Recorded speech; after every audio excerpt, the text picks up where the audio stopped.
السلام عليكم ورحمة الله وبركاته.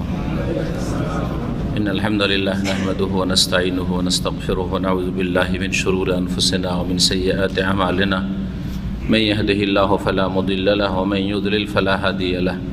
وأشهد أن لا إله إلا الله وحده لا شريك له وأشهد أن محمدا عبده ورسوله صلى الله تعالى عليه وعلى آله وصحبه وسلم تسليما كثيرا. أما بعد فقد قال المؤلف رحمه الله تعالى كتاب القضاء.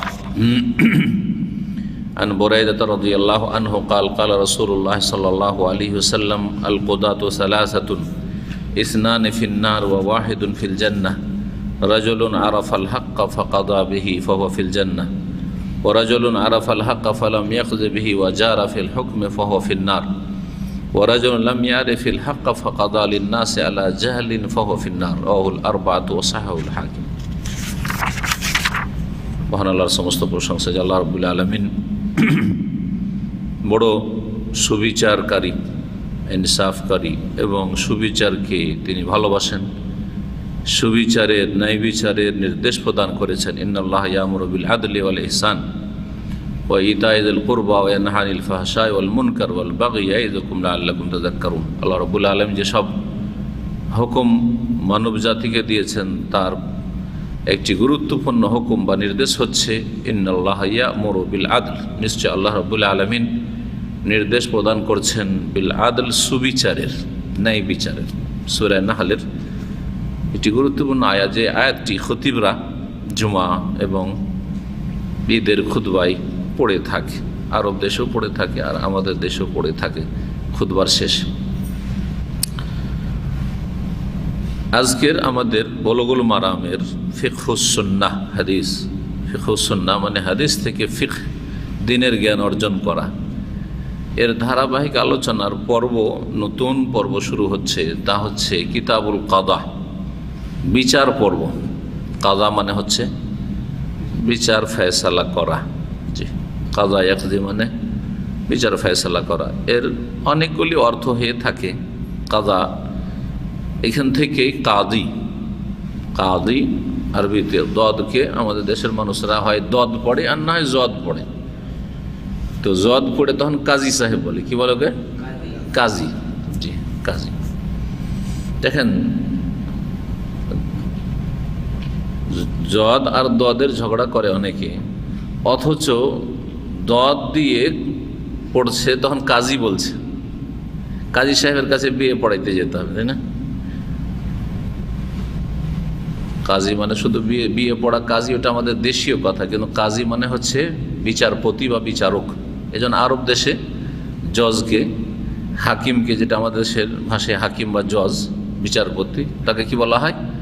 কাজী বলা হয়। বহু বচন কুদাত, কাজী। তো এই কি বলছিলাম, হ্যাঁ, কাজার কথা বলতে গিয়ে একটি খুব গুরুত্বপূর্ণ কথা বলছিলাম। সেটা হচ্ছে, হ্যাঁ জি, হ্যাঁ, জদ আর দদের কথা। অথচ কাজী জদ দিয়ে লেখা আছে, কিন্তু এটাকে কাদি বলছেন না। কি বলছেন? কাজী। রমাদান যখন বাংলায় বলছেন তখন কি বলছেন? আরবি পড়তে গিয়ে, কোরআন পড়তে গিয়ে জল্লিন না দল্লিন, জল্লিন না দল্লিনে ঝগড়া করছেন। ওখানে দদ আছে আর রমজানে দদ নেই, ওখানে তো দদ আছে।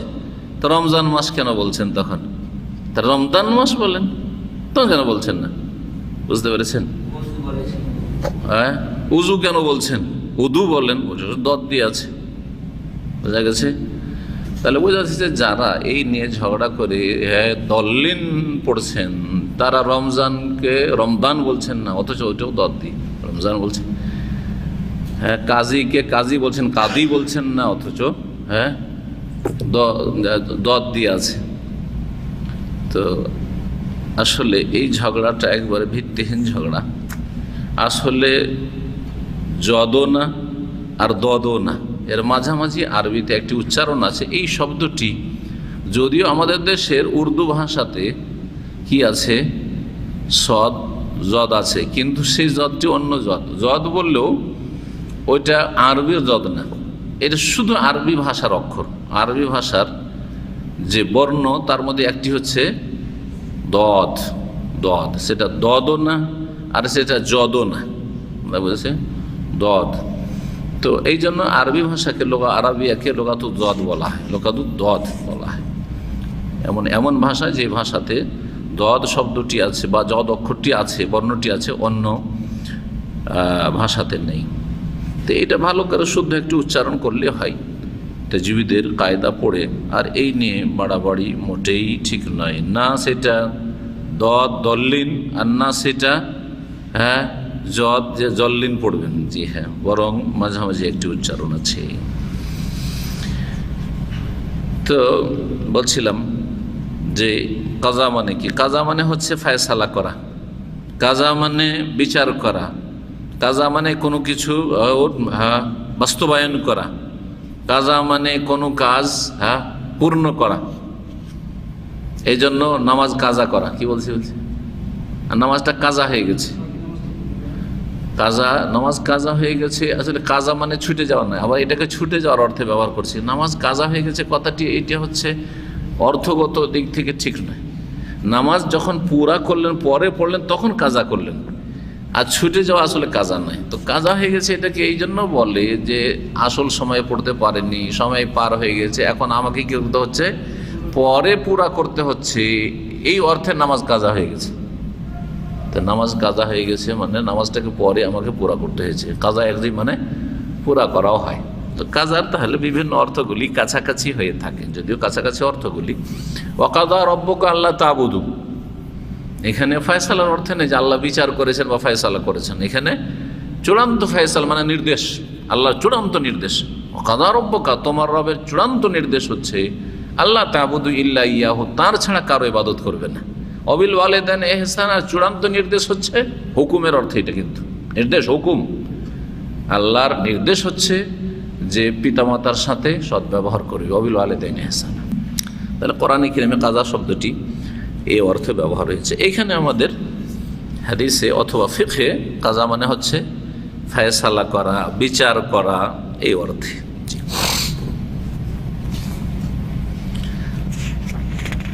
বিচার করার হুকুম কি শরীয়ত? অনেকে ভাবছেন যে বিচার করাটা কোনো ধর্মীয় বিষয় নয়, এটা দুনিয়াবী বিষয় না, ধর্মীয় বিষয়। কারণ আমাদের দিন হচ্ছে পূর্ণাঙ্গ দিন, দিনের একটা অংশ হচ্ছে বিচার করা। বিচার করাটা আমাদের ধর্মীয় কাজ। যখন ধর্মীয় কাজ, তো এর হুকুম হবে, এর হুকুম একটা হবে, হয় সেটা ফরজ, তো ফরজ হলে ফরজে আইন অথবা ফরজে কিফায়া, হ্যাঁ, আর না হলে সেটা মুস্তাহাব, সুন্নাত মুস্তাহাব, আর না হলে সেটা মুবাহ জায়েজ, আর না হলে সেটা মাকরু, আর না হলে হারাম। এর বিধান কি বা হুকুম কি, এই যখন বলবো তখন পাঁচটার একটা হবে। ফিকা পড়ছেন তো, ফিকাতে মনে রাখবেন, যখন বলা হবে যে এই কাজটির হুকুম কি, তো পাঁচের একে আপনাকে ফেলতে হবে। ভালো করে বুঝেন। ফজরের সালাতের হুকুম কি, কি বলবেন? ফরজ। ফরজ ফরজে আইন না ফরজে কিফায়া? ফরজে আইন, ঠিক আছে। জানাজার সালাতের হুকুম কি? ফরজে কিফায়া, জি হ্যাঁ। কোরবানি করার হুকুম কি? সুন্নাতে মুআক্কাদা, সুন্নাতে মুআক্কাদা। এইভাবে আর কি। কর্নিশ ঘোরার হুকুম কি? মুবাহ জায়েজ। দাঁড়িয়ে পান করার হুকুম কি? মাকরু, অপছন্দনীয়, অপছন্দনীয় কাজ, কিন্তু হারাম বলা যাবে না, বোঝা গেছে। মিথ্যা কথা বলার হুকুম কি? হারাম। দেখেন 5 রকম হইল। এই হচ্ছে ফেকা। ফেকা পড়বেন তো এই ভিতটা ঠিক রাখতে হবে। যখন আপনাকে কেউ জিজ্ঞাসা করবে ভাই এই টুপির হুকুম কি, 5টার একটা ফেলতে হবে নাকি, এটা বোঝা গেছে। দাড়ির হুকুম কি, 5-এর একটাতে ফেলতে হবে আপনাকে। হয় ফরজ ওয়াজিব, ফরজ ওয়াজিব একই জিনিস, অথবা হানাফি মাযহাবের কাছাকাছি, কিন্তু পার্থক্য একটু আছে তাদের, শুধু বাকি অন্য আলেমদের কাছে, আইম্মাদের কাছে কোনো পার্থক্য নেই। এক কথায় যতগুলি মাসাইল, জামাত সহকারে বা জামাত পুরুষদের জন্য সালাত আদায় করার হুকুম কি? ফরজ। কিন্তু এটাতে ইখতিলাফ আছে না ইত্তেফাক আছে? ইখতিলাফ। ফরজ কিন্তু মুখতালাফ ফি, এতে দ্বিমত রয়েছে, আর কিছু কিছু ফরজ আছে যেটাতে ইত্তেফাক রয়েছে, ঐক্যমত রয়েছে। 5 ওয়াক্ত সালাত ফরজ, ফরজ তাই না? জিজ্ঞাসা করলে কি বলবেন? ফরজ, ফরজে আইন। ইত্তেফাক আছে না ইখতিলাফ আছে? উম্মতের কার ইখতিলাফ আছে যে 5 ওয়াক্ত নামাজ কোন মযহাবে ফরজ, হ্যাঁ কোন মযহাবে সুন্নাত, এরকম না, সবার কাছে ফরজ, ফরজে আইন, সবার কাছে ফরজে আইন। তো এই বিধানগুলির ক্ষেত্রে আবার মনে রাখতে হবে যে যখন একটা হুকুম বলছেন তখন আপনাকে জিজ্ঞাসা করতে পারে, আপনি ফতোয়া দেবেন। ফতোয়া আজকাল অনলাইনে এসে দুটা হাদিস মুখস্থ করে আমাদের কাছে শুনে গিয়ে ফতোয়া দেওয়া শুরু করছেন, বলতে পারলেই হইলো বাংলাতে, বুঝছেন? অথচ আপনাকে জানতে হবে যে আমি যে এটাকে ফরজ বললাম বা ওয়াজিব বললাম বা সুন্নাত মুস্তাহাব বললাম অথবা কিছু বললাম, তো এটা মুত্তাফাক আলাইহি না মুখতালিফি, এতে ঐক্যমত আছে উম্মতের ওলামাদের, না এতে ইখতিলাফ আছে? বহু মাসাইল আছে যাতে সবাই একমত, বহু মাসাইল আছে যেগুলিতে ইখতিলাফ আছে, দ্বিমত আছে বা একাধিক মত আছে, কয়েকটা মত আছে। সূরা ফাতিহা মুক্তাদির জন্য পড়া হুকুম কি? 5টার একটাই ফেলতে হবে, 5টার একটা ফেলতে হবে। কি বলবেন? ফরজ। কিন্তু যখন জিজ্ঞাসা করো ফরজ তো এতে ইখতিলাফ আছে না ইত্তেফাক আছে? ইখতিলাফ আছে। কেউ বলছেন যে জায়েজই নয়, তাহলে না জায়েজ হয়ে আলোর কাছে দেখেন কোথায় নিয়ে নামিয়ে দিল, ফরজ থেকে নিয়ে নামিয়ে গিয়ে দিল না জায়েজে নামিয়ে দিল। আবার কেউ বলছেন যে ফরজ কিন্তু কার জন্য? সবার জন্য নয়, যে শুনবে না তার জন্য ফরজ, আর যে শুনছে তার জন্য ফরজ নয়। তার মানে যে যখন উচ্চস্বরে কেরাত হচ্ছে, কেরাত কানে আওয়াজ আসছে তখন শোনেন, শোনা ফরজ, পড়া ফরজ নয়। আর কেউ বলছেন যে সর্ব অবস্থায় পড়া ফরজ, আপনি শোনেন তারপরে পড়ে নেন, পড়া ফরজ, পড়তেই হবে। ইমামকে পড়তে হবে, মুক্তাদিকে পড়তে হবে, একাকী নামাজিকে পড়তে হবে। তাহলে মাসলা হচ্ছে মুখতালিফ, এতে দ্বিমত রয়েছে বা একাধিক মত রয়েছে, 3টি মত রয়েছে। এখন কোনটা কোরআন সুন্নাহর আলোকে বেশি বলিষ্ঠ শক্তিশালী সেটা জানার চেষ্টা করতে হবে আলেমকে, আর জনগণকে কোরআন হাদিসের দলিলের আলোকে আলেমকে জিজ্ঞেস করতে হবে যে আমাকে কোনো একজন ইমামের অন্ধ অনুকরণে ফতোয়া দিয়েন না যে হানফি মযহাবে কি আছে, শাফি মযহাবে কি আছে, আর মালিকি মযহাবে কি আছে, আর হাম্বলি কি বলছে, আমি ওইটা জানি না। আমাকে কোরআন এবং হাদিসের আলোকে আপনি যেটা বেশি শক্তিশালী ওইটা মত বলেন, আমি ওইটার আমল করব। এটা হচ্ছে আপনাদের করণীয়। আমার করণীয় আপনাদের চাইতে ভিন্ন। আমার করণীয় হচ্ছে দলিলগুলি একটু তলাশ করার চেষ্টা করা, আর তারপরে যার দলিল বেশি শক্তিশালী লাগছে সেই মতটির ওপর নিজে আমল করা, আর অন্যদেরকে সেটা বলা। অন্যদের জন্য সেটা ফরজ করে দেওয়া জরুরি নয় যে আমি যেটা বুঝেছি সেটাই আপনাদেরকে মানতে হবে, কার উপরে চাপিয়ে দেওয়া চলবে না। এই চাপিয়ে দিতে গিয়েই ধর্মীয় লড়াই আর ঝগড়া হচ্ছে না, নিজের মত কার উপরে চাপাতে যাবেন না। যেসব মাসলা মাসাইল ইখতিলাফ আছে, যখন মানুষ এসে বলে যে অমুক তো এরকম বলছে, ওইটা ওর জন্য, ওইটা আমার জন্য না। যেমন আরাফার রোজা কোন দিনে রাখবো, ইখতিলাফ আছে না নেই? সহি আকীদা আহলে হাদিস আলেমদের মধ্যে ইখতিলাফ আছে। এখন তার জন্য সবাই সহি আকীদা, আর আবু হানিফা, শাফি, মালিক, আহমদ সবাই তো সহি আকীদা, 4 ইমাম সহি আকীদার না? হ্যাঁ, তারা কোরআন হাদিসের অনুসারী না, তো তাদের তো ইখতিলাফ হয়েছে, তো আমাদের হবে না কেন? এত বড় বড়গুলি যদি ইখতিলাফ হয়, তো তারা একমত হইতে পারেনি, তো আমরা কি করে একমত হবো? কথা বোঝা গেছে? সুতরাং ওই ক্ষেত্রে আমার মতটা আপনাদের সকল উপরে চাপিয়ে দেব না যে আরাফায় যেদিন হাজী সাহেবেরা যাচ্ছে সেই দিনই আপনাকে আরাফা রোজা রাখতে হবে, চাপিয়ে দেব না। ওই মতটি আমার যেহেতু, সেজন্য আমার উপর এটা পালন করা ফরজ, আমি ওই দিনই রোজা রাখবো, অন্য দিন না। আর যেই মুফতি ফতোয়া দিয়েছে, আলেম ফতোয়া দিয়েছে জান্নাত দেশের হিসাবে যেদিন 9 তারিখ আরাফা, যেহেতু 9 তারিখ হয়, ওই দিন রোজা রাখবে, তার জন্য সেটা মানা জরুরি। আর সেটার কথা বলবে, মানুষের চাপিয়ে দেবে না। আর ও ভুল করেছে, আমি ঠিক করেছি, এত বাড়াবাড়ি কথা বলবে না। ওনার ইজতিহাদে ওইটা, আমার ইজতিহাদে ওইটা, আমার কাছে এটা ঠিক মনে হচ্ছে, এটা আমার জন্য মানা ফরজ, আপনাদের ইচ্ছে, আপনাদের ইচ্ছে, কোনো ঝগড়াই হবে না। তাহলে হবে ঝগড়া? ইখতিলাফগুলির ক্ষেত্রে যদি আমরা এই উদারতার সাথে কাজ নিই, তো কোনো কলহ, দ্বন্দ্ব আর মনোমালিন্য কিচ্ছু হবে না, কিছু হবে না। একসাথে বসে আছে দুইজন, আমার সাথে ওই সহিহ আকীদা আলেমকে বসে দেন, বসে এলাম, বক্তব্য করে এলাম, হ্যাঁ, বিভিন্ন জায়গায়, কিন্তু তার সাথে আমার বেশ কিছু মাসাইলে ভিন্ন মত আছে, কিন্তু কোনো ঝগড়া নেই, তার উদারতা আছে। আমি যেটা ফতোয়া দিচ্ছি আমার জন্য, আপনার জন্য না। বাকি আপনার ইচ্ছা হলে আমারটা নিতে পারেন, নাও নিতে পারেন, বোঝা গেছে? ভালো করে শুনে রাখেন বিষয়গুলো। তো কথাগুলি একটু অতিরিক্ত এ বিষয়ে আলোচনা হইলেও উপকারী।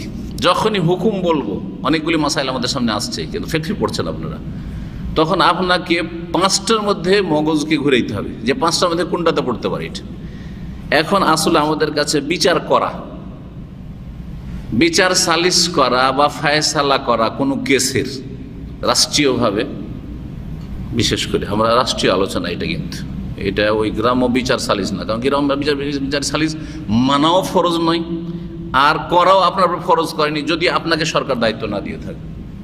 এটা হচ্ছে সহযোগিতা, একটা সহযোগিতা করা, যে আমরা মিলেমিশে থাকি, যদি কোনো ঝগড়া বিবাদ হয়ে যায় তো আমরা একটা বিচার সালিস করে মিটিয়ে দিই, এইটুকু। তাওন, পরস্পর সহযোগিতা করা। বাকি সরকারের ওপর, আর সরকারের যারা অ্যাসিস্ট্যান্ট প্রতিনিধি প্রত্যেক ডিস্ট্রিক্টে আছে বা এলাকায় আছে, থানায় আছে অথবা আদালতে আছে, তাদের ওপর এটা ফরজ, তাদের ফরজ। তারা যাকে দায়িত্ব দেয় সে বিচার করবে, হ্যাঁ, সে অন্যকে বিচার করবে না, অন্যকে বিচার করবে না। যদিও ওই বিচারপতির চাইতে ওই ডিস্ট্রিক্টে আর অনেক যোগ্য ব্যক্তি আছে, তার বিচার অধিকার নাই, কারণ সরকার তাকে এই দায়িত্ব দেয়নি। বিষয়গুলি বুঝতে হবে। যারা দাম্মামে, যারা এখানে মাহকামার কোর্টের কাজী বিচারপতি, তাদের চাইতে বড় বড় আলেম আছে, কিন্তু তারা কাজী নয় সরকারের পক্ষ থেকে। মানে সরকার কাজী হচ্ছে, জজ হচ্ছে সরকারের প্রতিনিধি, মানে সরকার যেটা অর্ডার করছে ওটা এরা বাস্তবায়ন করছে। এখন এই ক্ষেত্রে বিচার সালিসের অধিকারী কে? দাম্মামের সবচাইতে বড় আলেম যিনি কাজী নন, তিনি না কাজী? কাজী। আমাদের সামনে একটা আলোচনা আসবে কাজী আর মুফতিতে পার্থক্য, কাজী আর মুফতিতে পার্থক্য।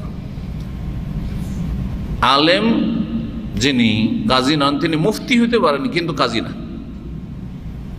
আর কাজী যিনি তিনি বিচারও করছেন, আর ফতোয়া দেওয়ার যোগ্যতা থাকলে তিনি মুফতি, আর ফতোয়া দেওয়ার যোগ্যতা না থাকলে তার জন্য ইসলামিক কাজী হওয়াও জায়েজ নয়, তার জন্য হাকিম হওয়াও জায়েজ নয়। আজকাল আমাদের দেশের জজ হাকিমেরা তো ইসলাম দিয়ে ফয়সালা করে না, মানবরচিত বিধান দিয়ে ফয়সালা করছে, সেজন্য তাদের ইসলাম জানার ধারে না, আর জানার দরকারও নাই। তাদের কি জানতে হবে? যেই মানবরচিত লগুলি দিয়ে ফয়সালা করে সেগুলি সম্পর্কে পড়াশোনা করে থাকলেই হইল, ওই রকম সার্টিফিকেট থাকলেই হইল। পশ্চিমা আইন দিয়ে ফয়সালা করছে, সে পশ্চিমা ব্রিটিশ আইন জানা থাকলেই হইল, আমেরিকান ল জানা থাকলেই হইল, হ্যাঁ, রাশিয়ান ল জানা থাকলেই হইল, ব্যাস এগুলো জানছে তারা। আল্লাহ মুস্তাআন, আল্লাহ হেফাজত করে মুসলমানদের। তো বলছিলাম যে বিচার করা হচ্ছে ফরজে কেফায়া, ফরজে কেফায়া। মানুষের সমস্যা হলে সেগুলি বিচার করে দিতে হবে, এটা ফরজ, কিন্তু সবার ফরজ নয়। হ্যাঁ, কিছু লোক আদায় করে দিলে সবার পক্ষ থেকে আদায় হয়ে যাবে, কিছু লোক করে দিলেই হয়ে গেল। জি, প্রত্যেক ডিস্ট্রিক্টে সরকারের কিছু কাজী বিচারপতি আছে, বিচার করে দিচ্ছে, হয়ে গেল, ফরজে কেফায়া সবার পক্ষ থেকে আদায় হয়ে গেল। কেন ফরজে কেফায়া? বিচার করা কেন ফরজ হয়ে গেল? এই জন্য ফরজ, বিচার যদি না থাকে, বিচার বিভাগ না থাকে তো মানুষের অধিকার নষ্ট করে দেওয়া হবে। বেঈমান বেঈমানি করে নেবে, নিজের হকটা উদ্ধার করতে পারবে না, একজনের হক আর একজন নিয়ে যাবে, ধন সম্পদের ক্ষেত্রে, আর তারপর বিভিন্ন বিষয়ের ক্ষেত্রে, বিবাহ শাদীর ক্ষেত্রে। যার স্ত্রী নয় গায়ের জোরে কার মেঘ উঠিয়ে নিয়ে চলে যাবে, ওর স্ত্রী নয়, হ্যাঁ, আর যার স্ত্রী সে অধিকার থেকে বঞ্চিত থাকবে যদি বিচার বিভাগ না থাকে। বিচার বিভাগ থাকলে সব সোজা হয়ে যাবে। বিচার বিভাগ ফতোয়ার মতন না, যে ফতোয়া দিলাম ইচ্ছা হলো মানলেন, নয় না মানলেন, এটা হচ্ছে ফতোয়ার সাথে পার্থক্য। বিচার মানে বিচার করে দেওয়া হলো মানতে হবে, বাদী বিবাদী দুজনকে মানতে হবে, বাধ্য। সরকারের হুকুম, এটা সরকারের প্রতিনিধি বিচারপতি বিচার করেছে, এর নাম হচ্ছে কাদা। কাজা হচ্ছে ফরজে কিফায়া। হ্যাঁ, অবশ্যই বিচারক লাগবে, না হলে মানুষের হক নষ্ট হয়ে যাবে। কাজার শাব্দিক অর্থ বললাম, আর তারপরে পারিভাষিক অর্থ হচ্ছে যে কোনো বিচার করা এবং সেটা মানতে বাধ্য করা, বাধ্যতামূলক করে দেওয়া। সেটাই একটা বিচার করে দিয়ে, ফয়সালা করে দিয়ে সেটা মানতে বাধ্য করা, বাধ্য। যাদের ক্ষেত্রে বিচার করে দেওয়া হলো মানতে বাধ্য। একটা সুযোগ আছে, যদি এই বিচারে আপত্তি থাকে সেটা এর চাইতে উপর মহলে পৌঁছানো যেতে পারে, হাইকোর্টে পৌঁছানো যেতে পারে, সুপ্রিম কোর্টে পৌঁছানো যেতে পারে, বড় আদালতে বড় কাজীর কাছে পৌঁছানো যেতে পারে। এই রাস্তা আছে যেটাকে ইস্তিনাফ, আরবিতে বলা হয় ইস্তেনাফ করা, মানে হচ্ছে আপিল করা, যেটাকে কি বলে আমাদের মানুষরা আপিল করা, যে আমার এতে আপত্তি আছে এটা মানতে, এতে আমার বিচারটা ঠিক হয়নি, সুবিচার করা হয়নি, সুতরাং আমি এটাকে আবার বিবেক বিবেচনা করার জন্য অনুরোধ করছি। তার জন্য সৌদি আরবে 1 মাস টাইম, 1 মাসের মধ্যে আপনাকে আপত্তি তুলতে হবে। 1 মাস পরে আপত্তি তুললে হবে না, যেদিন বিচার হয়ে গেল 1 মাসের সুযোগ দেওয়া হয়েছে, এর মধ্যে আপনাকে হয় মেনে নিতে হবে আর না হয় বলতে হবে যে না, এর উপর আপত্তি আছে। চলেন একটা হাদিস দেখি, হাদিস নম্বর 1202। আন বুরাইদা রাদিয়াল্লাহু আনহু قال قال رسول الله صلى الله عليه وسلم القضاة ثلاثة اثنان في النار وواحد في الجنة الحديث। বুরাইদা রাদিয়াল্লাহু তাআলা আনহু থেকে বর্ণিত, তিনি বলছেন যে রাসূলুল্লাহ সাল্লাল্লাহু আলাইহি ওয়াসাল্লাম বলেন, বিচারপতি হচ্ছে 3 রকমের। যারা বিচার করে, বিচারপতি, তারা হচ্ছে 3 ভাগে বিভক্ত বা 3 শ্রেণীর। ইসনানে ফিন্না, 2 শ্রেণীর বিচারপতি জাহান্নামে যাবে, ও ওয়াহিদুন ফিল জান্নাহ, 1 শ্রেণীর বিচারপতি জান্নাতে যাবে। তাহলে বিচার করা যেমন তেমন কথা নয়, বিচার করা, ফয়সালা করা যেমন তেমন কথা নয়। এই জন্য অনেক বড় বড় আলেমরা রয়েছেন সৌদি আরবে, যাদের অনেককে চিনি। তার মধ্যে আমাদের ইসলামিক সেন্টারের যিনি ডাইরেক্টর ডক্টর শেখ আব্দুল ওয়াহিদ নজরু, তাকে বিচারপতি হিসাবে অফার করা হয়েছে, তিনি সরাসরি না করেছেন। এইরকম অনেক ছিল। আরেকজনকে জানতাম আল কাসিম, কয়েক বছর চাকরি পাননি বিচার বিভাগ ছেড়ে দেওয়ার জন্য, তারপরেও তিনি মেনে নিয়েছেন 5 বছর পরে চাকরি, এখান থেকে ইস্তফা দিয়ে আমি বিচারপতি থাকবো না, এত বড় দায়িত্ব নেব না। বিচার করতে গিয়ে যদি ভুল হয়ে যায়, আমার ত্রুটিও থেকে যেতে পারে মানুষ হিসাবে, হ্যাঁ জাহান্নামে যেতে হবে না, আমি এই কাজ করবো না। অনেক দিনদার মানুষ আছে আলহামদুলিল্লাহ। অথচ সৌদি আরবে বিচারপতিদের, কাজীদের বেতন সবচাইতে বেশি। এই স্তরে যারা চাকরি করে, ধরেন পিএইচডি করে ইসলামের ওপর, ইসলামী ফিকহের ওপর, যদি কোনো ইউনিভার্সিটির প্রফেসর হয়, কাজীর অর্ধেক বেতন হইত, অর্ধেকও না হইত। সৌদি আরবে বিচারপতিদেরকে, কাজীদেরকে সবচেয়ে বেশি বেতন দেওয়া হয়। কি জন্য দেওয়া হয় জানেন? যাতে এরা ঘুষ না খায়। এত দেওয়া হচ্ছে তাকে যে তার কোনো আর্থিক সমস্যা না থাকে, কারণ সব অভাবে অনেকের স্বভাব নষ্ট। আমাদের দেশের পুলিশদের স্বভাব নষ্ট কেন? অধিকাংশ এখানে অল্প বেতন, চলে না, তার চাহিদা, তার পরিবারের চাহিদা অনেক বেশি, খরচ অনেক বেশি, মেনটেন করতে পারে না, তখন অনেকের অভাবে স্বভাব নষ্ট। আর অনেকের ইসলাম জানেই না, শিখেইনি, সেই জন্য স্বভাব নষ্ট। সবাই যে বেদিন তা না, কিছু আছে তাদের মধ্যে, কিছুটা দিনদারি আছে, না খায় আর না খায়, আমি হারাম খাবো না, ঘুষ খাবো না, তাই না? কিন্তু ফুল দিনদারি কোথায় আছে? দুর্বল দিনদারি আছে, ধার্মিকতা আছে কিন্তু দুর্বল। তখন পরিস্থিতির কাছে হার মেনে কি করব, সংসার চালানো হিমশিম খাচ্ছি, ভাড়া এত টাকা, শহরে থাকি, চলে না, বেতন নেই, তখন ঘুষ খাওয়া শুরু করে, পুলিশ ডিপার্টমেন্ট ঘুষ খায়, আদালতের কর্মকর্তারা ঘুষ খায়, অধিকাংশ ঘুষখোর, ইল্লামন রাহিমাল্লাহ, খুব কম পাবেন আপনি। যথেষ্ট বেতন দেওয়া হয় সৌদি আরব, যাতে করে ঘুষি না খায়। পক্ষান্তরে ওই ব্যক্তি যদি ওই কাজা ছেড়ে, বিচার বিভাগ ছেড়ে এসে যদি কোনো ইউনিভার্সিটিতে প্রফেসরও হয়, তাহলে তার বেতন অর্ধেকের কম, 3 ভাগের 1 ভাগ। জি, ভালো করে জানেন। তো নবী সাল্লাল্লাহু আলাইহি ওয়াসাল্লাম কি বলছেন যে বিচারপতি বা বিচারকরা হচ্ছে 3 শ্রেণীর, 2 শ্রেণীর জাহান্নামে যাবে, আর 1 শ্রেণীর বিচারপতি শুধু জান্নাতে যাবে। রাজুলুন আরাফাল হাক্কা, এমন এক বিচারপতি ব্যক্তি যিনি হক বিষয়টিকে চিনতে পারলেন, জানতে পারলেন যে কার হক, এটা কার ন্যায্য অধিকার। 2 জন এসছে আদালতে বিচার চাইতে, বাদী আর বিবাদী। একজন এ হকে দাবি করছে, আর একজন বলছেন না এটা আমার, বলছে না এটা আমার। একজন দখল করে আছে ধরেন, আর একজন দখলে নাই, কিন্তু বলছি এটা আমার। কার? যার দখলে আছে, যদি না যে তারই সেটা হতে পারে গায়ের জোরে সেটা দখল করে দিয়েছে। হক বিষয়টা বোঝার চেষ্টা করলো, আরাফাল হক, বুঝলো মানে বোঝার তাহলে চেষ্টা করেছে, বোঝার চেষ্টা অবশ্যই করতে হবে যে আসলে কার অধিকার এটা। ফাকাজা বিহি, এবং বুঝে নিয়ে হক ফয়সালা করলো, না হক ফয়সালা করলো না, সঠিক ফয়সালা সিদ্ধান্ত দিল, কোনো দিকে ঝুঁকে গেল না। পয়সা তো ঝুঁকিয়ে দিল না, অথবা সম্পর্কের খাতিরে ঝুঁকে গেল না, আত্মীয়তার রক্তের সম্পর্কের খাতিরে ঝুঁকে গেল না। আজকাল এমন দুর্বল ইমান, ঘুষ যদি না খায় কিন্তু আত্মীয়তা আছে। বড় একজন ব্যক্তির টেলিফোন চলে এসছে, এই জন্য সৌদি আরবের কাজীরা অনেকে টেলিফোনে উঠায় না। যারা দিনদার মানুষ টেলিফোন উঠাইলে বিপদ আছে, কি জানি কোনো বড় ব্যক্তিকে দিয়ে টেলিফোন করিয়ে দেবে সুপারিশের জন্য। এইটা একটু চিন্তা করে দেখি, আউযুবিল্লাহ, যদি একটু চিন্তা করতে যায়, একটু দুর্বল হয়ে যায়, বিপদ, জাহান্নামে যেতে হবে, জাহান্নামে যেতে হবে সোজা, এতে কোনো সন্দেহ নেই। জি, অত সহজ বিষয় নয়। আপনাকে আমাকে যদি ওই জায়গায় বসিয়ে দেওয়া হয়, একটা বড় ব্যক্তি টেলিফোন করে, যার কথা কেউ এড়িয়ে যাওয়া যায় না, এড়িয়ে গেলে নিজেরই বিপদ আছে। আপনাকে দেখবো, আপনি আমার কথা শুনবেন না, কি করবেন আপনি তখন? হ্যাঁ, কোথায় যাবেন?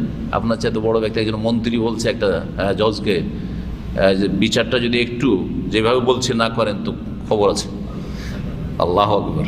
হ্যাঁ, তাহলে অত সোজা নয় বিচারপতি হয়ে যায়, যে আমি বিচারপতি হয়ে গেছি, খুব বড় মানুষ হয়ে গেছি। জাহান্নামে যাওয়ার জন্য প্রস্তুতি এত সহজ নয়। বিচার বিভাগ নেওয়া বা নেতৃত্ব নেওয়া, নেতৃত্বটা ওইরকমই। জি, নেতৃত্বে যাওয়ার পরে অনেক সময় চেষ্টা করেও পারে না, ব্যর্থ। আমাকে আপনাকে ওই জায়গায় বসিয়ে দিলে আপনি দেখতেন যে কিভাবে আপনি কত চাপের মুখে আপনি। জি হ্যাঁ, অত সহজ নয়। আল্লাহু আকবার। বিশেষ করে এই যুগে, এই ফিতনার যুগে, দুনিয়ার বিভিন্ন রকম ফিতনা আর কুফরি শক্তির চাপ, জি, আল্লাহু আকবার। আর ইমানের দুর্বলতা, সবগুলি মিলিয়ে জুলিয়ে যদি দেখেন, কঠিন ব্যাপার একবারে। সেই ব্যক্তি জান্নাতে যাবে যে হককে জানলো, আর জানার পরে ফাকাজা বিহি, হক অনুযায়ী ফায়সালা করলো, ফাহুয়া ফিল জান্নাহ, সেই বিচারপতি শুধুমাত্র জান্নাতে যাবে। দ্বিতীয় ব্যক্তি বা দ্বিতীয় শ্রেণীর বিচারপতি রাজুলুন আরাফাল হাক্কা, হককে জানলো, বুঝতে পারলো, বিষয়টা শুনে দুই পক্ষ থেকে শুনলো, জানলো, তদন্ত করলো, সব কিছু তন্ন তন্ন করে দেখলো যে হ্যাঁ, এইখানে এই লোকটাই মানে ন্যায্য অধিকারী, ন্যায্যে আছে, ন্যায্য পথে আছে, এই লোকটা দখল করে আছে, কিন্তু এটা জায়গাটা ওর না, বা এই হচ্ছে বেঈমান, হ্যাঁ, এই হচ্ছে জুলুম করেছে, কেউ বেচারা মাজলুম, জানতে পারলো। তারপরও কি করলো? ফালাম ইয়াখযে বিহি, জানার পরেও সে সেই অনুযায়ী বিচার করলো না। বিভিন্ন কারণে হক জানার পরেও হকওয়ালাকে হক দেয় না। হয় নিজের কোনো স্বার্থ সেখানে কাজ করছে, অথবা সেখানে পয়সার কাছে দুর্বল হয়ে গেছে, অথবা সেখানে আত্মীয়তা বন্ধুত্বের খাতিরে দুর্বল হয়ে গেছে, অথবা কারো চাপে, ওপর থেকে চাপে, সেই চাপের মুখে দুর্বল হয়ে গেছে, হ্যাঁ, অথবা কুপ্রবৃত্তির অনুসারী, আমি আমার মতো বিচার করবো, আমি ঠিক আছে জানছি, কিন্তু আমার ইচ্ছা। বহু লোক আছে এখন আয় করতে পছন্দ করে, পরকাল বলে কোনো ভয় নেই। হককে জানার পরও নাহাক ফয়সালা যে করবে, ওয়াজারা ফিল হুকমে, বিচারে সে জুলম অত্যাচার করলো, ফাহুয়া ফিন্নার, সেই জজ, সেই হাকিম, সেই কাজী, সেই বিচারপতি জাহান্নামে যাবে। নবী করিম সাল্লাল্লাহু আলাইহি ওয়াসাল্লাম বলেছেন, কারণ এটা হচ্ছে হাকুল ইবাদ, বান্দার হক। ওই ব্যক্তি মাফ না করলে আল্লাহ মাফ করবেন না, সুতরাং জাহান্নামে যেতেই হবে। কাফের নয়, চিরকালে জাহান্নামী নয়, কিন্তু দীর্ঘকালের জাহান্নামী, জাহান্নামে যেতে হবে। জাহান্নামের শাস্তি পাবে, কবরে জাহান্নামের আযাব হবে, আর জাহান্নামে যেতে হবে, অস্থায়ী জাহান্নামে। যদি তার তাওহীদ, 5 ওয়াক্ত সালাত ঠিক থাকে, সবসময় মনে রাখবেন, কারণ নামাজ না পড়লে ঈমান ভঙ্গ হয়ে যায়, আর তাওহীদ নষ্ট যদি শিরক দিয়ে করে তো ঈমান ভঙ্গ হয়ে যায়, সুতরাং স্থায়ী জাহান্নামী। তখন সে বিচারপতি জুলুমও করেছে, অস্থায়ী জাহান্নামী, তার সাথে শিরক করেছে বা নামাজ পড়েনি, তাহলে বেনামাজি বিচারপতি স্থায়ী জাহান্নামী, সোজা কথা। শিরককারী, কবর মাজারে বিশ্বাসী, হ্যাঁ, ফকির দরবেশে বিশ্বাসী, শিরকি আকীদাওয়ালা, গৌস কুতুবে বিশ্বাসী, এবং তার সাথে সে জুলুম করেছে, তাহলে সে অস্থায়ী জাহান্নামী, সে স্থায়ী জাহান্নামী তার শিরকের কারণে, কুফরির কারণে। দ্বিতীয় শ্রেণীর বিচারপতি হয়ে গেল ওয়ারাজুলুন লাম ইয়ারিফিল হক। তৃতীয় শ্রেণীর বিচারপতি এমন যে হকটা জানলই না, কার হক না হক, কে ন্যায্য পথে আছে কে অন্যায্য পথে আছে কিছু বুঝারই চেষ্টা করলো না বা বুঝলই না, আসলো আর ব্যাস একটা ফয়সালা শুনিয়ে দিল। ফাকাযা লিন-নাসি আলা জাহলিন, অজ্ঞতার ভিত্তিতে না জেনে মানুষের বিচার করে দিল। ফাহুয়া ফিন-নারে, সে জাহান্নামে যাবে। অজ্ঞতার ভিত্তিতে, অজ্ঞতা হয় কিভাবে? অজ্ঞতা তার যোগ্যতা নেই, একটা অজ্ঞতা, অজ্ঞতার এটা একটা দিক। বিচার ক্ষমতাই নেই, ইসলামের আলোকে বিচার করবে, তাহলে ইসলামের বড় আলেম ও স্কলার হইতে হবে তাকে, কথা ঠিক কিনা? জানেই না কিছু ইসলাম সম্পর্কে, তাকে বসিয়ে দেওয়া হয়েছে বিচারপতি করে, আর বড় অঙ্কের বেতন পাচ্ছে, সেই জন্য চাকরি নিয়ে এনেছে, তাহলে সে জাহেল, সে কাজী জাহেল আলা জাহেলিন, সে না জেনে বিচার করলো, জানা যাবে। আর একটা হচ্ছে যে মাসলা মাসাইল জানে, জ্ঞানী মানুষ, সে বিচারপতি, কিন্তু এই ম্যাটারটাকে, বিষয়টাকে তদন্ত করে জানার চেষ্টা করল না, সুতরাং এই বিষয় সে জাহেল, অজ্ঞ।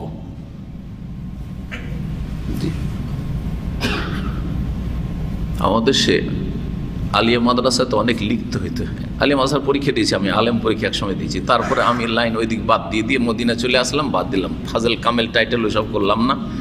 ওই সময় ডেকে ডেকে চাকরি দিচ্ছিল। আমার এলাকায় হাই স্কুল ছিল, আমাদের এলাকা বলে মৌলভী মাস্টার, আপনারা বুঝেন কিনা, মানে হাই স্কুলে এক দুটো আলেম টিচার লাগে, জি হ্যাঁ। তো ডেকে ডেকে ভালো বেতন সেই যুগে। তো ওই রকম একটা অফার আমাকে বললো যে এলাকাতে কোনো আলেম নাই তোমার ছাড়া। আমাকে অনেক লোকেরা আমার চাইতে যারা বয়স্ক তারা বললো তুমি শুধু ডিগ্রিগুলি করে এসো, এই তো চাকরি ধরা আছে হাই স্কুলে এখানে। আল্লাহ শেখাচ্ছে, আমার দ্বারা চাইনি, না তো ওখানে থেকে যেত। মদিনা চলে আসলাম, মদিনা আসলাম তখন ওই আলেম পরীক্ষা দেওয়ার পরে ফাজল কামেল ভুলেই গেলাম, আর ওই লাইনে গেলামই না, থেকে গেলাম ওখান থেকে। পরীক্ষা দিয়েছি, ওতে অনেক লিখতে হয়, 3 ঘন্টা ধরে পেপার লিখতে লিখতে শেষ করতে পারেনি, শুধু কলম চলছে, এত তাড়াতাড়ি। বিশেষ করে ইসলামী তারিখ বা ইসলামী ইতিহাসের যে হিস্টোরি, ওতে লিখতে গিয়ে এত লিখতে হয়, এত লিখতে হয়, লিখতে লিখতে আল্লাহ, আমি নিজে 3 ঘন্টা লিখেছি। শেষ পর্যন্ত খাতা দেখছি যে নিতে শুরু করেছে একদিক থেকে, তাড়াতাড়ি করে খালি টেনে দাও লিখে, লিখেছি 20-30 পৃষ্ঠা লিখে চলে যায়। ওর মধ্যে কিছুটা তো চিন্তা করাও লাগে, কিন্তু যাই হোক 3 ঘন্টা এক কথায় কিছু চিন্তা করা আর বাকিটা লিখা। তারপরে খাতা দিলাম। যারা এই এক্সামিনার খাতাগুলি দেখে তাদের সম্পর্কে শোনা কথা, অনেকেই এত পড়ে না। 20-30 খাতা কি পড়বে একটা ছাত্র যদি পড়তে হয়, বাকি কতগুলি ছাত্র, আর তাদেরকে তেমন সরকার থেকে কিছু দেওয়া হয় না। প্রত্যেক পাতায় মনে হয় 4 আনা 30 পয়সা 50 পয়সা এরকম কিছু দেওয়া হয়, এটা সিস্টেমটা আছে। তো এত আর কি পড়বে, দেখে যে কার কতটা লেখা, ফুল আছে কিনা না খালি রেখেছে। তো ছাত্ররা এগুলো জানতো, বলছে আরে জানিস আর না জানিস শুধু ফুল করে দে, কালো করে দে, সাদা খাতা দিস না, শুধু ফুল করে দে, কি লিখছিস না লিখছিস বলো দেখার বিষয় নয়, ব্যাস। তবে সবাই এরকম নয়, অনেকে ভালো আছে। আমার সাথে যতগুলি পরীক্ষা দিয়েছিল, আলিয়ার পরীক্ষাতে নকল খুব বেশি হয়, এই অভিজ্ঞতাটা ওখানে গিয়ে হয়েছে। তো সবাই নকল করে, চিট, এটা ইংলিশে চিট বলে, হ্যাঁ, চিট করে, বান্ডিলকে বান্ডিল চিট করে নিয়ে এসছে, কোমরে বেঁধে নিয়ে গেছে, পকেটে করে নিয়ে গেছে। আমি জীবনেও নিয়ে যাই, কিন্তু আমাকে নোট পড়া লাগবে। আমি এদিকে শিক্ষকতাও করি, দাওরা ফারেক হয়ে, ওর মধ্যে পড়াশোনা বেশি করে আসেনি, কিন্তু পরীক্ষাতে চলে এসেছি।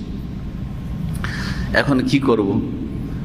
আল্লাহ হেদায়েত করে এসব ছেলেদেরকে। সেই যুগে 1900 বলি আপনাকে, 83-84 আলেম পরীক্ষা দিয়েছে। 1983-84, 82-তে দাওরা ফারেক, 83-84। সেই সময়ে অবাক কাণ্ড, পরীক্ষা দিতে গিয়ে দেখি একদিন পরীক্ষা হয়, একদিন মাঝখানে ছুটি থাকে প্রস্তুতি নেওয়ার জন্য। লজিংয়ে হোস্টেলে থাকি গিয়ে, বাইরে যেহেতু সেন্টার পড়ে দূরে বাড়ি থেকে, তো ওখানে থাকতে হয়। সবাই চলে যাবে, যেদিন ছুটি থাকে মাঝখানে একদিন পরীক্ষা হয় না, অধিকাংশগুলি দেখি সব সিনেমা দেখতে চলে যায়। ওই যুগে তার মোবাইলের সিনেমা ছিল না, এটা থাকলে তার যেত না, তাই না? আর টিভিও ছিল না, তখন কোথায় যেত? সব সিনেমা দেখতে যেত। আলিয়ার ছাত্র রাগ করবেন না, দু চারটা ভালো আছেন, কিন্তু অধিকাংশের কথা বলছি। কারণ আমি দেখেছি যে পুরো হোস্টেল থেকে আমরা মেসে যারা সব চলে গেছে, আমি একাই শুধু পুরা মেসে, কেউ নেই। আর আমার একটা চাচাতো ভাই ছিল, ও ছেলেটাও ধার্মিক, আর তারপরে আমার চাচাতো ভাইও তো থাকতেই হবে। আচ্ছা, দুজন মিলে আছি। সব ওদের চিটগুলো, ওই যে নকলগুলো সব রেখে গেছে বান্ডিল বান্ডিল করে। ওদের ছুটির দিনে সব যতগুলি নকল আছে, এগুলো নোট থেকে লেখা, কিন্তু নোট থেকে, ওগুলো পড়ে নি। আমার টেকনিক এত, আর পড়ে তো পরীক্ষা দেওয়া লিয়াতে খুব মুশকিল, তো নকলগুলি পড়ে নিলাম। পড়ে নিয়ে 8টা থেকে 10টা পড়তাম, ভালো করে আয়ত্ত করতাম সারাদিন ওই দিনটাই। ওর মধ্যে 5টা কমন মোটামুটি চলে আসতো, আর 5টার উত্তর দিলেই ফুল মার্ক। পুরো সেন্টারে একজন শুধু ফার্স্ট ডিভিশন পেয়েছিল, সেটা আমি, আলহামদুলিল্লাহ।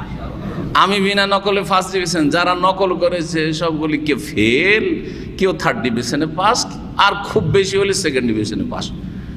তো এর থেকে বোঝা গেল যে সব এক্সামিনার একই রকম নয়, চেক করে, দেখলে বুঝতে পারে যে একজন নিজের দিমাগ থেকে লিখেছে, কারণ যে আমি পড়ে গেছি, সুতরাং আমি নিজে বানিয়ে লিখছি বিষয়টাকে, উত্তরটাকে আমি নিজের ভাষায় লিখছি বানিয়ে। কিন্তু আর যেই ব্যক্তি নকল নিয়ে গেছে, হুবহু ওই নোটে যেভাবে লিখে আছে বিসমিল্লাহ, ওখান থেকে শুরু করে A to Z ওইভাবে লিখছে। তো পড়লে তো বুঝতে পারবে একজন পরীক্ষক, বুঝবে না, বুঝতে পারবে যে এটা নকল করে লেখা হয়েছে, সুতরাং তাদের নম্বর কেটে নেই। কোন রকম পাস মার্কটা তাদেরকে হয়তো দেয়, ভালো লিখলেও, নকল থেকে লিখলেও। তো কি বলছিলাম, এতদূর কি জন্য আসলাম?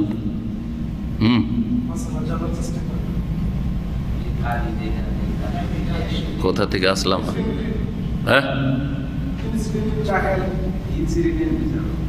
না, কিন্তু এখানে কি করে আসলাম? তো বিচার থেকে আমরা এই নকলে আর আলিয়া মাদ্রাসার ছাত্রদের এগুলোতে কেন এলাম, কিভাবে গেলাম এটা বলেন?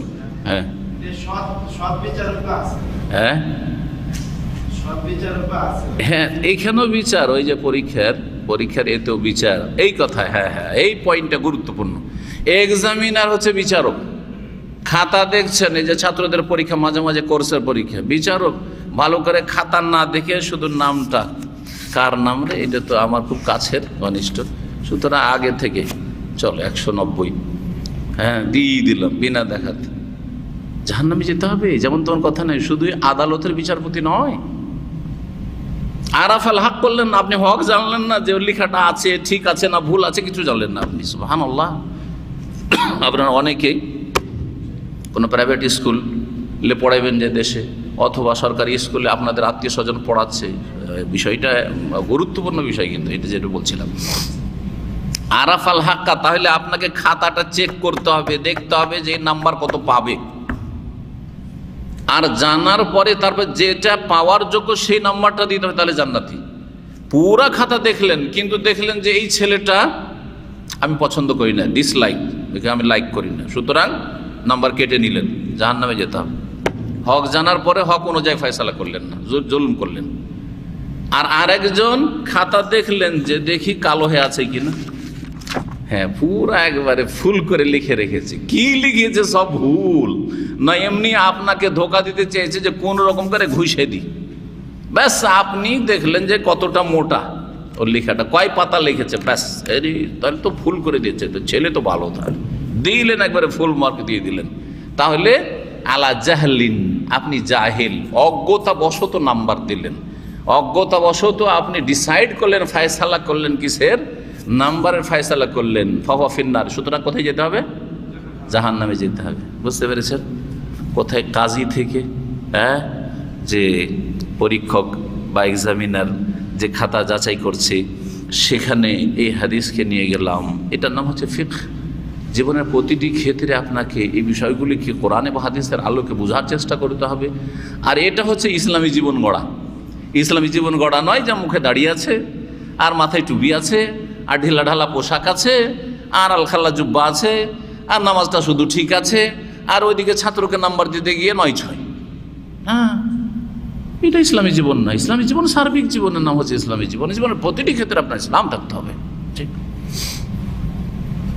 ওই রকম বাপ মায়ের ক্ষেত্রে, বাপ মার জমি জমা ভাগের ক্ষেত্রে 3 শ্রেণীর বাপ মা, 3 শ্রেণীর বাপ মা। 2 শ্রেণীর বাপ মা জাহান্নামে যাবে, আর 1 শ্রেণীর বাবা মা জান্নাতে যাবে।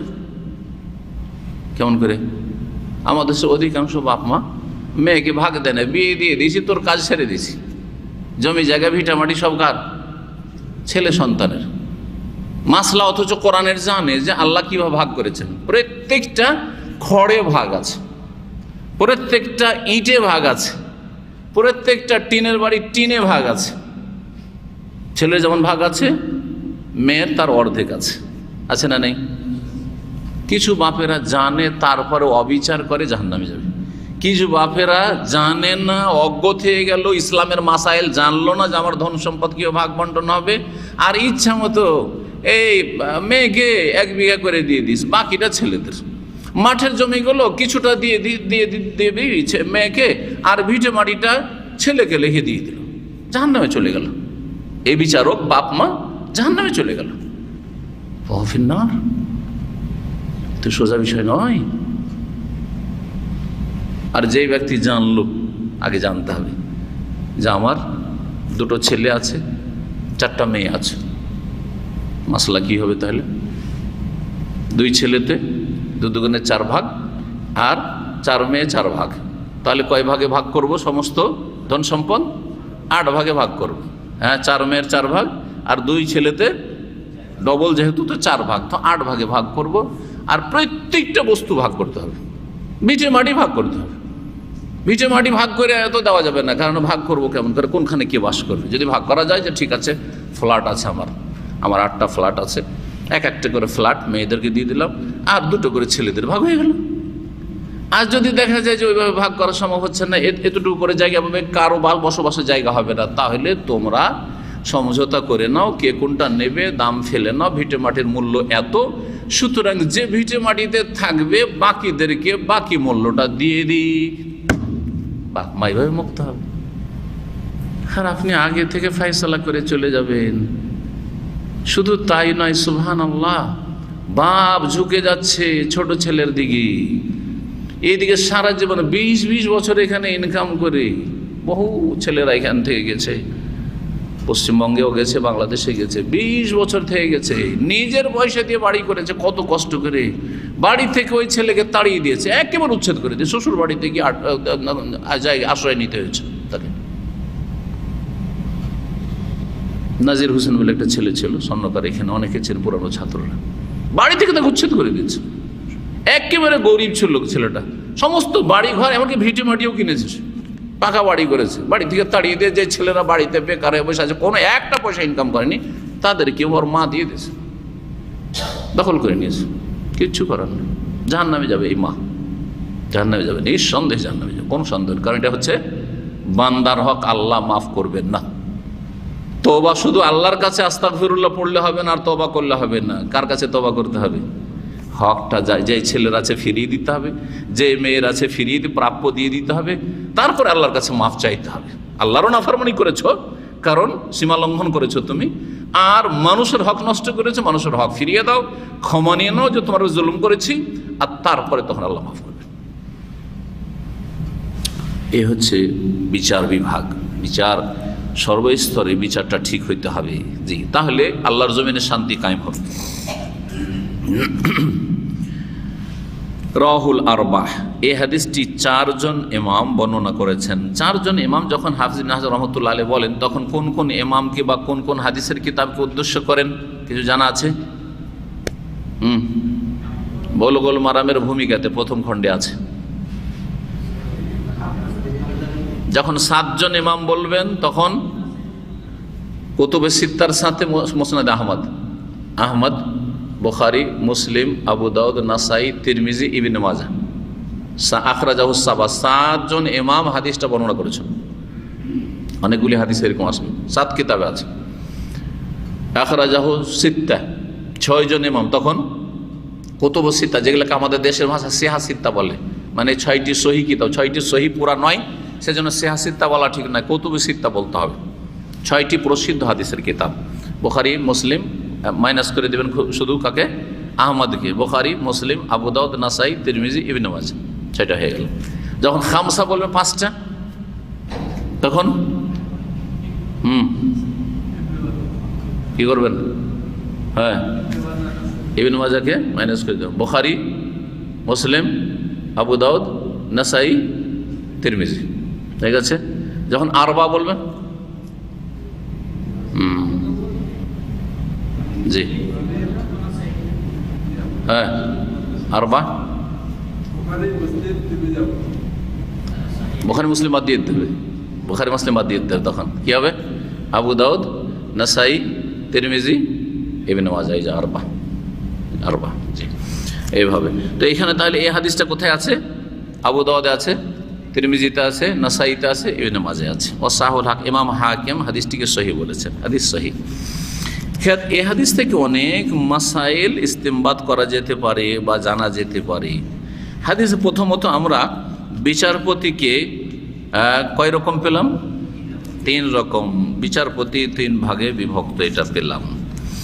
তারপরে যে বিষয়টি পেলাম সেটা হচ্ছে খেয়াল খুশি বিচার করা থেকে কঠোরভাবে সতর্ক সাবধান করা হয়েছে এবং কঠিন শাস্তির কথা, জাহান্নামের শাস্তির কথা বলা হয়েছে। তাহলে বোঝা গেল যে এটা হচ্ছে কাবিরা গুনাহ। জাহান্নামের শাস্তি কিসে রয়েছে?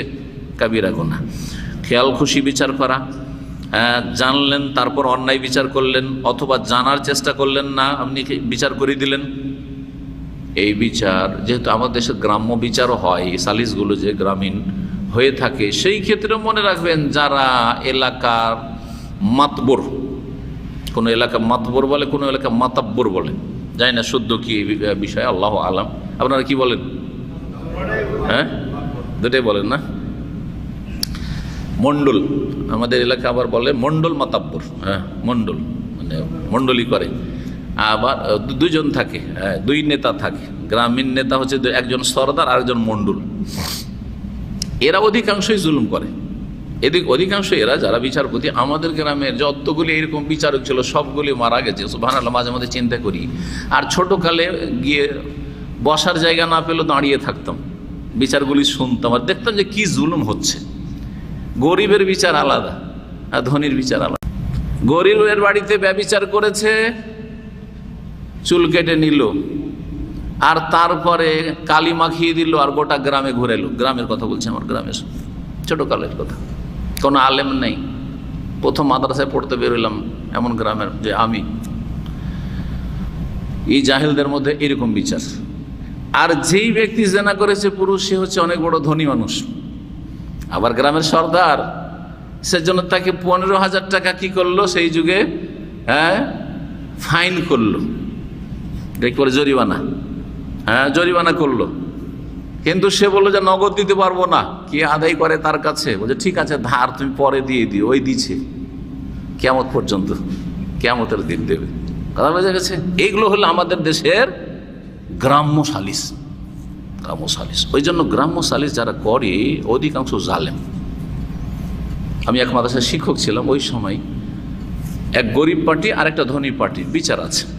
তো বেচারা গরিব পার্টিরা ভাবলো যে দাওরা মাদ্রাসা, আলেমদেরকে যদি ডেকে নিতে পারি তাহলে আমি ন্যায্য বিচারটা পাবো। তখন আমাদেরকে ডেকে নিচ্ছে। তো 3 জন আলেম আমরা গিয়েছি। তখন আমি যুবক মানুষ, একবারে যুবক মানুষ, 25-26 বছর বয়স মনে হয়, কি তারও কম এরকম। সুবহানাল্লাহ, মণ্ডল মাতাব্বর সর্দারগুলি যে কত চালাক, এরাও বড় কিন্তু পলিটিশিয়ান, এরা বড় রাজনীতিবিদ। বলছে যে আমাদের এগুলো হচ্ছে দুনিয়াবি বিচার, আর এইখানে এইরকম জায়গায় এইরকম ভালো মানুষদেরকে নিয়ে আসার দরকারটা বা কি? ওনারা ভালো মানুষ, ওনারা নেক মানুষ, পবিত্র মানুষ, হ্যাঁ, আলেম ওলামা, তাদেরকে এই সব বিচারে নিয়ে এসে তাদের অপমান করা হবে, হ্যাঁ, মানহানি করা হবে না, এটা ঠিক হবে না। দেখছেন, তখন আমরা 3 জন আলেম ছিলাম। তো আমার চাইতে 2 জনই বড়, আমি বয়সে খুব কম তাদের মধ্যে। তারপর আমাকে নিয়েছে। তো আমরা পরামর্শ করলাম যে এখানে ব্যবহার সবার খারাপ, এরা বিচারে জুলম অত্যাচার করবে, মণ্ডল মাতাব্বর, সেই জন্য এই ভাষাগুলি দিয়ে আমাদের একটা সম্মান দিয়ে দিল। যে আপনারা খুব পাক পবিত্র মানুষ, ভালো মানুষ, সুতরাং আপনাদের এসব মজলিসে বসা উচিত হবে না, চলে যান। আমরা বললাম যে মাসসালামা, আমরা চলে আসলাম। বিচারে খুব জুলম অত্যাচার হইল গরিবের উপর। মহিলা পার্টি যে নারী সংক্রান্ত বিষয় ছিল, গরিব, তাদেরও খুব জুলম অত্যাচার হইল। আল্লাহু আকবার। এই জন্য গ্রাম্য বিচার সালিসে নেক মানুষরা যায় না। আমার শ্বশুর সাহেব একজন আলেম ছিলেন রাহিমাহুল্লাহ, কখনো গ্রাম্য বিচারে যেতেন না, কোনো রকমভাবে কেটে যেতেন, যে কোনোভাবে কেটে যেতেন উনি, একেবারে জীবনেও যেতেন না। কারণ এগুলো জাহান্নামে যাওয়ার কারণ। গ্রাম্য বিচার সালিসে বিচারক হওয়া মানে জাহান্নামে যাওয়ার কারণ। একমাত্র যদি ক্ষমতা থাকে যে আমি কারো কাছে নরম হব না, কারো চাপের মুখে আসব না, আর কারো তরফদারি পক্ষপাতিত্ব করব না, আর সুবিচার করতে পারবো, তাহলে তখন আপনার জন্য ফার্জে কিফায়া, আপনার জন্য ফার্জে কিফায়া। না হইলে বিচারে বুঝতে পারছেন আমি একাই বিচার করতে পারবো না, সবাইকে নিয়ে আরও 10 জনকে নিয়ে করতে হবে, আরও 2-4টা নেতা আছে তারা ঘুষখোর বা জালেম বা তারা পক্ষ নেবে, সুতরাং যেখানে আমি হক বিচার করতে পারবো না, আর এইরকম জাহান্নামীদের বিচারে আমি অংশ নিয়ে জাহান্নামে যাব না, সুতরাং সেখান থেকে কেটে যেতে হবে। এরা জালেম, আল্লাহ কোরআনে হুকুম করেছে ফালা তাকুত বাদা যিকরা মাল কওমিজ জালিমিন, উপদেশ আসার পরে জালেমদের সাথে বসিও না, জালেমদের সাথে বসতে নিষেধ করেছেন। জুলুম হবে বিচারে আর আপনি বসে থাকবেন, খবরদার না। জি, দেশে যাবেন আর এইসব বিচারগুলি দেখছেন না, বিচারে কিভাবে এটা ছোট বাচ্চাকে গাছের সাথে বেঁধে মারছে, গাড়ির সাথে বেঁধে মারছে, আউযুবিল্লাহ। কয়টা আম পেড়েছে কারো খেয়েছে সেই জন্য, কয়টা আর কিছু করেছে সেই জন্য, আউযুবিল্লাহ। 10 টাকা নিয়েছে সেই জন্য, আরে গরিব, ওকে এর চাইতে বেশি দেওয়া উচিত ছিল তোমাকে। জি, আল্লাহু আকবার। কত জালেমেরা, চিন্তা করুন আপনি, সমাজে যে কত জুলম আমাদের দেশে হচ্ছে, এই জুলমের অবসান কখন যে ঘটবে আল্লাহ ভালো জানে। এই জন্য জালেমকে আর অন্য জালেমকে আল্লাহ চাপিয়ে দিচ্ছেন, আমাদের জুলমের কারণে অন্য জালেমদেরকে আমাদের আল্লাহ চাপিয়ে দিচ্ছেন।